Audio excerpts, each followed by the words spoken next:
मी पंजाब तक आज आहे 10 जानेवारी 2025. मी जात आहे भंडाऱ्याकडे आणि आता नागपूरच्या जवळपास आहे.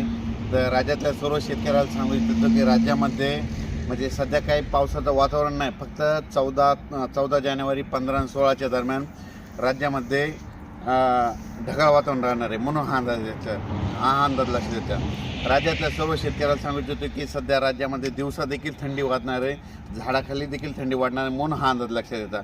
पण राज्यात मात्र 14 जानेवारी 15 जानेवारी 16 जानेवारीला मात्र ढगाळ वातावरण राहणार आहे. म्हणून हा अंदाज लक्षात येतात. राज्यातल्या सर्व शेतकऱ्याला सांगू इच्छितो मग ह्या जानेवारी महिन्यात पाऊस कधी येणार. तर राज्यातल्या शेतकऱ्याला सांगतो या जानेवारी महिन्यामध्ये जानेवारीच्या शेवटी म्हणजे 26 जानेवारीच्या नंतर एकदा राज्यात पावसाचं वातावरण तयार होणार आहे. म्हणून हा अंदाज लक्षात येतात. म्हणजे सांगायचं झालं तर या जानेवारीच्या शेवटच्या आठवड्यात पावसाची शक्यता राहील. त्याचा अंदाज आपण नंतर देणारच आहे.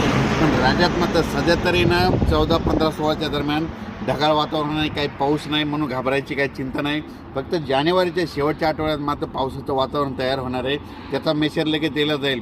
परंतु ही कल्पना म्हणून हे सांगत आहे. अचानक वातावरणात बदल झाला तर लगेच एक मेसेज दिला जाईल. धन्यवाद.